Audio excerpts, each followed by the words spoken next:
Okay, let's dive into a really intense part of Ezekiel, chapter 11. Right. This one's got quite the scene setting. It does. So the prophet Ezekiel, he's basically transported by the Spirit, finds himself at the east gate of the temple, the house of the Lord. Yeah, a very specific, important spot. And who does he see there? 25 men just standing there at the gate. And the text even points out a couple of them, right? Leaders. Exactly. Jezaniah, son of Izur, and Pelatiah, son of Benaiah. Yeah.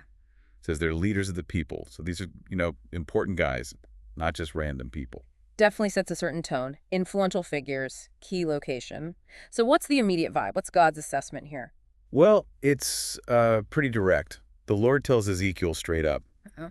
these men are plotting evil. They're giving wicked advice right there in the city. So not just hanging out, they're actively up to no good. Yeah, it's presented as an active conspiracy happening right in Jerusalem. And they've got this saying, don't they? It's quite something. They do. Will it not soon be time to build houses? This city is a cooking pot, and we are the meat. What do you even make of that? Oh, it sounds incredibly arrogant, doesn't it? And maybe Yeah. sort of secure. Secure how? Like time to build houses. It suggests they're settling in for the long haul, not worried about invasion or exile, maybe dismissing the warnings. Feeling safe? Yeah. And the cooking pot bit. The city walls are the pot, keeping them safe inside. And if they are the meat, well, that implies they see themselves as the valuable stuff, the prime cuts, being preserved within that safety. Like they're the ones being protected, thriving inside Jerusalem's walls, Yeah. feeling insulated. Exactly. Maybe thinking their status makes them untouchable. But God's response through Ezekiel, it cuts right through that. Oh, absolutely. It's sharp. God tells Ezekiel, prophesy against them. No messing around. And he makes it clear. He knows exactly what they're thinking. I know what is going through your mind. He sees past the facade. Right. He's not fooled. And he doesn't just call out their plotting. He points to the awful results of their leadership. Yeah, the text is brutally honest there. You have killed many people in this city and filled its streets with the dead. That's the reality. Under their, secure leadership. Death and violence in the very streets they felt safe in. And this is where their own metaphor, the pot and the meat, gets turned right back on them. Powerfully. How so? Well, the sovereign Lord says, okay, you think the city's a pot and you're the meat. No, the bodies you have thrown there are the meat, and this city is the pot. Wow.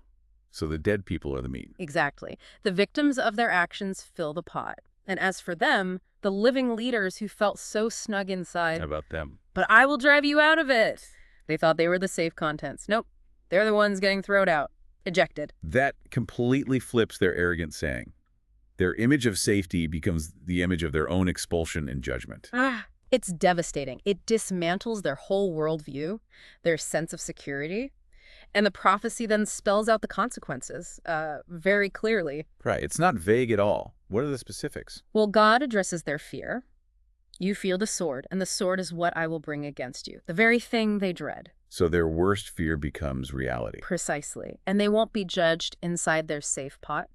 They'll be driven out, handed over to foreigners, to invaders, and the punishment happens at the borders of Israel. Outside the place they thought protected them. And why? What's the reason given? It comes down to faithfulness, or rather the lack of it. God says they haven't followed his decrees, his laws. Instead, they have conformed to the standards of the nations around you. They chose pagan ways over God's covenant. So it wasn't just random evil, it was a deliberate turning away. Exactly. And the whole point of this judgment, it's stated right there. Then you will know that I am the Lord. It's meant to be an undeniable lesson about who God is. Now, while Ezekiel is actually saying all this, delivering this heavy prophecy, something dramatic happens in the vision itself. Yeah, this is quite a moment. Right in the middle of Ezekiel prophesying, the text says, now as I was prophesying, Pelatiah, son of Benaiah, died. Just died. Right there. Just like that.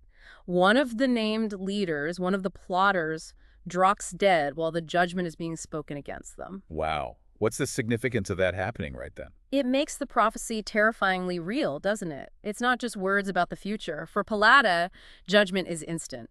It's a powerful, undeniable sign that God's word has immediate effect. You can imagine how that hit Ezekiel and the other leaders watching. Absolutely. Which probably explains Ezekiel's reaction. He completely breaks down. Falls face down, cries out, sovereign Lord, will you completely destroy the remnant of Israel? He's seeing the judgment start, and he's terrified. It means the end for everyone.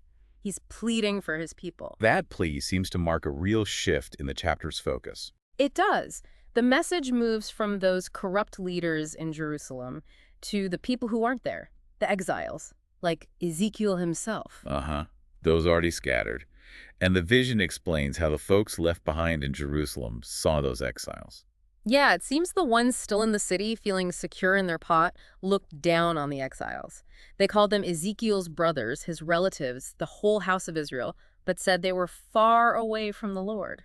So they saw the exiles as cut off, abandoned by God. Pretty much. And not only that, they got greedy and arrogant about the land, saying, "The land belongs to us. It has been given to us as a possession." Wow. So writing off the exiles and claiming everything for themselves. Exactly, dismissing them completely. But God's message here is the complete opposite. It's all about hope for those very exiles. What does he promise them? He says, look, although I sent them far away among the nations and scattered them among the countries, yet for a little while I have been a sanctuary for them in the countries where they have gone. A sanctuary, even out there in exile. Yeah. Even away from the temple, away from the land, God himself has been their place of refuge, their connection point. He didn't abandon them, even if the people back home thought so. That's huge. God's presence isn't just tied to the temple building. Exactly. It reframes exile. And then comes the promise of return. The restoration. Yes. I will gather you from the nations and bring you back, and I will give you back the land of Israel again. A direct answer to the claims of those left in Jerusalem. The exiles will come back. But it's not just about getting the land back, is it? There's something deeper. Oh, much deeper. This is really the core of it. When they return, yes, they'll clean up the land, get rid of the idols. That's the outward part. But the real change is internal. That's it. This is where we get that famous imagery. The heart of stone and the heart of flesh. Right. God declares, I will give them an undivided heart and put a new spirit in them. I will remove from them their heart of stone and give them a heart of flesh. Okay, let's unpack that. A heart of stone. What does that represent? Think hard, unresponsive, resistant to God, stubborn, maybe calloused by sin.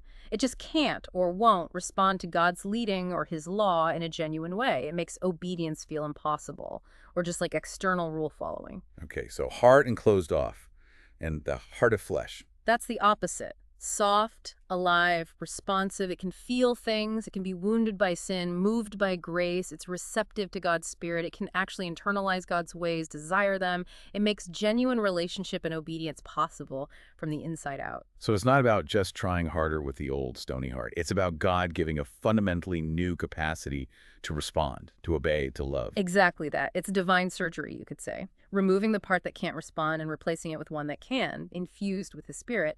And the result of this new heart is that they can actually live as God's people. Right. Then they will follow my decrees and be careful to keep my laws. Obedience flows from the transformed heart, and that restores the broken covenant. They will be my people, and I will be their God. That relationship is the goal. It is. And this whole promise for the exiles is set against the fate of those still clinging to their idols back in the city. Yeah. There's a stark contrast there. What's said about them? God says, but as for those whose hearts are devoted to their vile images and detestable idols, I will bring down on their own heads what they have done. No transformation for them. Their own choices bring their destruction. A very different outcome. And the vision has one more powerful image as it closes. Yes, the mobile throne again, the cherubim, the wheels, and importantly, the glory of the God of Israel was above them, God's presence. And that glory, it moves. It does. The glory of the Lord went up from within the city and stopped above the mountain east of it. So God's visible presence is actually leaving Jerusalem. Living the city seen as the pod, the city filled with death and idols. It's a visual confirmation of judgment. God is withdrawing his manifest presence. A truly profound and sobering moment. Definitely. The ultimate sign the city is being given over. And then the vision ends. The Spirit brings Ezekiel back, still in the vision, to the exiles in Babylonia. The vision departs, and Ezekiel's final action. He tells the exiles everything the Lord has shown him. The judgment, the hope, the transformation. It connects everything directly to the people it concerns. Right. It wasn't just for him. It was a message for them in their situation. Exactly. So chapter 11 takes us on quite a journey. Judgment on the corrupt leaders secure in Jerusalem, the shock of Palesi's death, God's glory leaving the city. But then also this incredible promise for the scattered exiles. Return, yes, but more importantly, this inner renewal. The heart of stone replaced by a heart of flesh. That contrast really stays with you.